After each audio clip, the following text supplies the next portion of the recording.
Hello friends, मैं हूं doctor Alok Kumar Gaur. I am a BHMS homeopathic physician, post graduated from the London college of homoeopathy. Last 7 year से मैं Delhi NCR में as a homeopathic physician practice कर रहा हूं। और आज जो टॉपिक मैं आप लोगों के साथ शेयर कर रहा हूं वो है सर्वाइकल सर्वाइकल स्पॉन्डिलाइटिस। देखिए, सबसे पहली चीज आपको ये समझनी होगी कि बहुत सारे लोग सर्वाइकल स्पॉन्डिलाइटिस को एक डिसीज कंडीशन मान लेते हैं। मेरी ये मानना है कि ये डिसीज नहीं है, ये एक लाइफस्टाइल डिसऑर्डर है। दोनों में बहुत ही बेसिक डिफरेंस होता है। डिसीज वो है जहां पर कोई फॉरेन पार्टिकल जो है वो आपकी बॉडी के अंदर आता है और एक अननेचुरल कंडीशन क्रिएट कर देता है, मैं उसको डिसीज कहूंगा।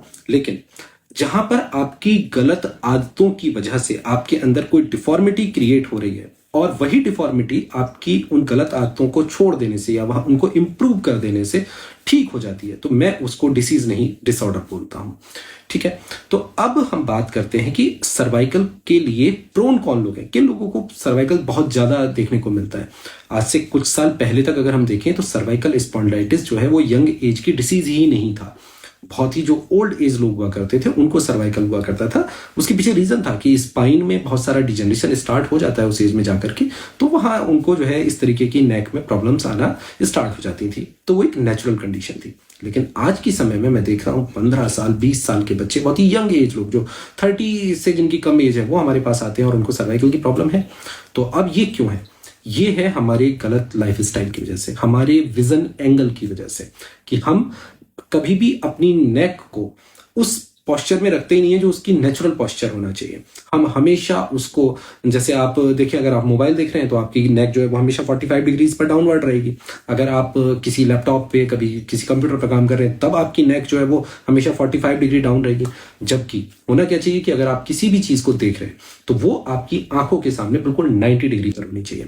That is the perfect angle of vision. तो अगर आप अपनी विजन के एंगल को इंप्रूव कर लें, आप नेक की हल्की फुल्की एक्सरसाइजेस, जैसे नेक को 10 टाइम्स एंटी क्लॉकवाइज मूव कराइए, 10 टाइम्स क्लॉकवाइज मूव कराइए। अगर आप ऐसी हल्की फुल्की एक्सरसाइज स्टार्ट कर दें, अपना बॉडी का पोस्चर ठीक कर लें, तो डेफिनेटली आपको ट्रीटमेंट की जरूरत ही नहीं है। अब आप ट्रीटमेंट भी ले रहे हैं और अपनी लाइफस्टाइल को इंप्रूव नहीं कर रहे हैं, तो वो जब तक आप ट्रीटमेंट लेते रहेंगे आपको ठीक लगेगा। लेकिन जैसे ही आप ट्रीटमेंट बंद करेंगे, इसका रिकरेंस हो जाएगा, ये बार बार आपको परेशान करता रहेगा। तो सबसे पहली चीज जो आपको करनी होगी वो है आपको अपने लाइफ स्टाइल में इंप्रूवमेंट करने पड़ेंगे। ठीक है, तो अब इसमें हम बात करते हैं कि अगर उन इंप्रूवमेंट्स को करने के बाद भी आपको लगता है कि हमें आराम नहीं मिल रहा है, तो डेफिनेटली आप अपने एरिया में किसी अच्छे डॉक्टर्स के पास जाकर के मिलिए और अपना ट्रीटमेंट जो है वो प्लान करिए। ठीक है।